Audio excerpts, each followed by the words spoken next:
Good morning and welcome to Something Saturday. My goodness, we're into June already. So I thought today I'm going to hopefully do a quick video, and I'm hoping that this works because I haven't done it in ages. It's something that I always used to do when we had scallop circle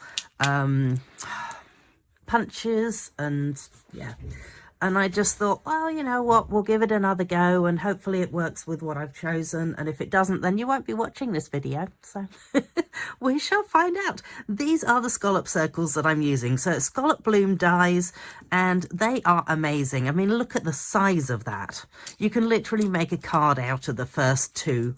So this is the second one down. And as you can see, I have made a base card out of it already. Oh, that little piece there can come out too.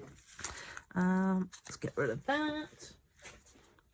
Okay, let's pop that to one side and let's put these dies back in their little packet. So as you can see, I actually draw around my dies so that I know how many dies are supposed to be in the pack. And then if you pop them in so that the dies face the back of your envelope, then you'll find it's actually quite easy to just tuck the front in.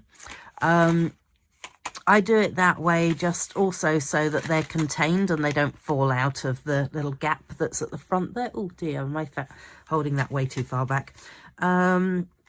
So yeah, and then you can see what's on the front, and you can also see the dies in the back there, and obviously they aren't holding on terribly well at the moment because I haven't really stuck them down properly.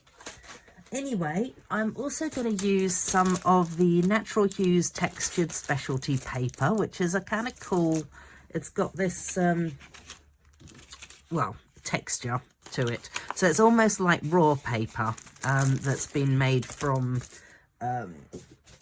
when I was traveling around Thailand and Malaysia and that, they used to make paper just from the leaf matter and things like that that were hanging around. So it feels a little bit like that. So what I've done is I've cut myself 3 of these, and obviously I have cut this one. So what I did with this one, I cut it out of a full card, and hopefully this will release. There we go. So potentially I could leave my card like that, but I've decided today that I'm probably going to make one that's an easel card.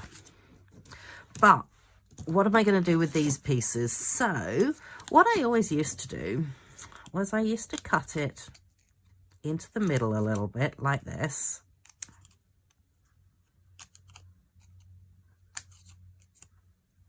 But not so much that it gets to the middle and it breaks. And then you give the edges a bit of a curl up and a bit of a squeeze together.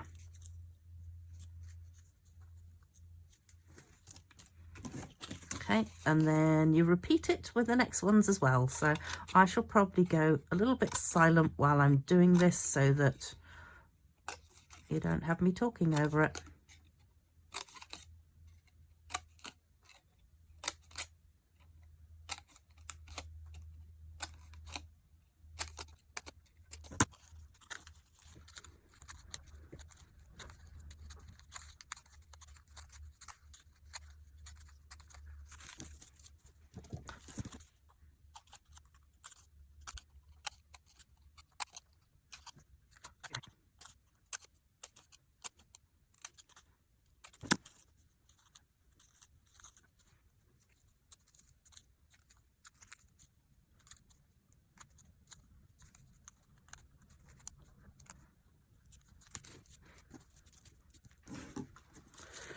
Okay, so you probably saw me cutting this one every other one to begin with, and I thought, oh yeah, I could fold it up in the middle, but apparently it's not an even amount and I didn't consider cutting that. But 2, 4, 6, 8, 10, 12, no, that's also 13, so they are odd numbers, so it's not going to work to try and do it another way.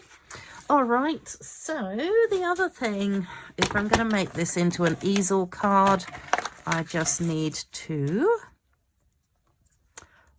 try and do it so that it's level. Actually, you know what's easier? See this line here? If I line that up with wherever I want to go. So say, I reckon maybe about there. So if I line it up on this line, I'm going to know that this is also straight.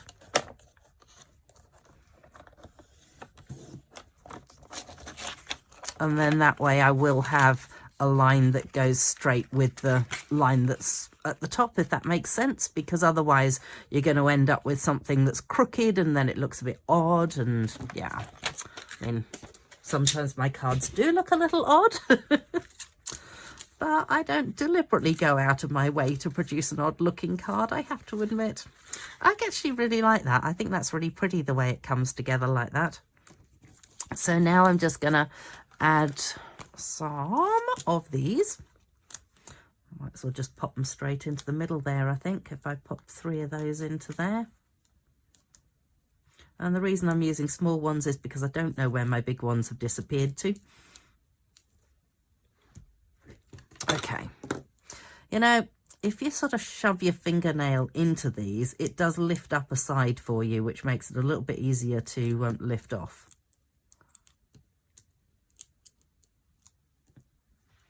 Oh, come back here. Let's get rid of you guys.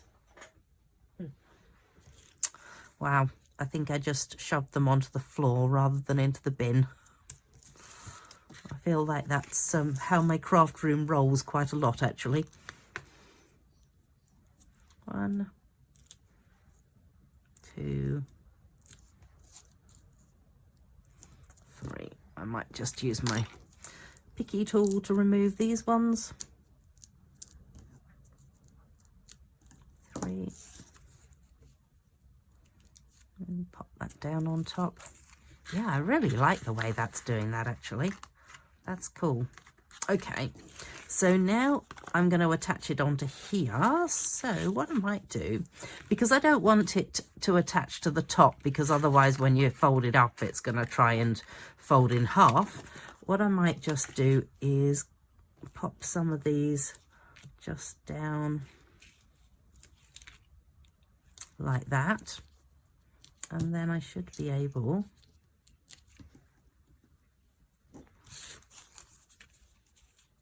to attach that onto there, and like that. And now I need something to sit on there. What to use?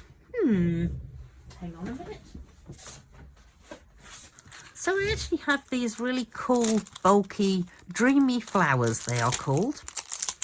And I think they would go really nicely with it. The white ones in particular. So I reckon that I could put 1, 2, 3. There we go. And I reckon I could even put one in the middle of this. Do I want a big one in the middle of this? Why not?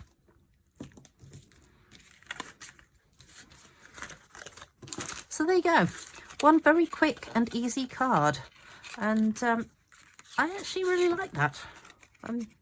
Yeah. Obviously, this is a video that's going to get through. Anything to tell you about? I'm sure there are things. I will put them into my blog.